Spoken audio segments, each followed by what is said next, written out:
একটা ভয়ঙ্কর হাদিস শোনেন, কোন ব্যক্তি যদি অন্য ব্যক্তির গুনাহ নিয়ে উপহাস করে, খোঁটা দেয়, কটাক্ষ করে, আল্লাহ পাক বলেন ওই ব্যক্তিকে দিয়ে ওই গুনাহটা না করানো পর্যন্ত তার মৌত হবে না, তার মৃত্যু হবে না।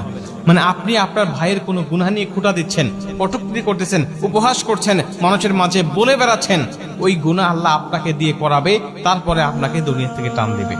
কথাটা কত বড় ভয়ানক হতে পারে, হাদিসটা কত বড় ভয়ানক হতে পারে আপনি চিন্তা করেছেন?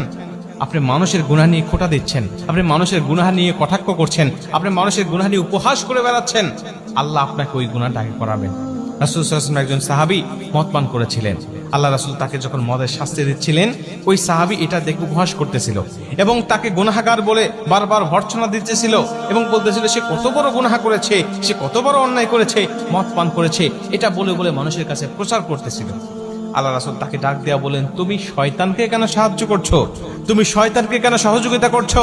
তুমি তাকে উপহাস না করে তুমি তার জন্য মাগফিরাত কামনা করো, তার জন্য দোয়া করো, আল্লাহ পাক যেন তাকে ক্ষমা করে দেয়।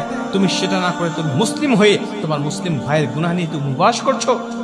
প্রিয় ভাই, যখন কোনো ব্যক্তি অন্যের গুনাহ নিয়ে উপহাস করে, তখন নিজের মধ্যে অহংকার চলে আসে, নিজের মধ্যে আত্ম অহমিকা চলে আসে। আর অহংকার হলো আল্লাহ পাকের চাদর, এই চাদর ধরে যারা টান দেয়, আল্লাহ পাক তাদেরকে ছেড়ে দেয় না।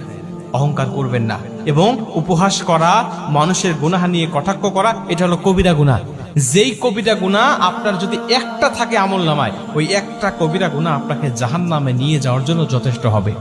আপনি এই কবিরা গুনাহগুলো হর হামেশা করে যাচ্ছেন এবং আপনি যখন কাউকে নিয়ে কটূক্তি করবেন, কটাক্ষ করবেন, হয়তোবা দুনিয়ার মানুষ আপনার কথাগুলো শুনে হাসবে, কিন্তু আল্লাহ পাক সবচেয়ে বেশি আপনার উপর নারাজ হয়ে যাবে। আপনি চিন্তাও করতে পারবেন না। আপনি মানুষের মাঝে বলতেছেন, মানুষ আপনার কথা শুনে হাসতেছে, মানুষ আপনার কথা শুনে আপনাকে বাহবা দিচ্ছে যে আপনি এত কিছু জানেন, কিন্তু আল্লাহ পাক আপনার উপরে এতটাই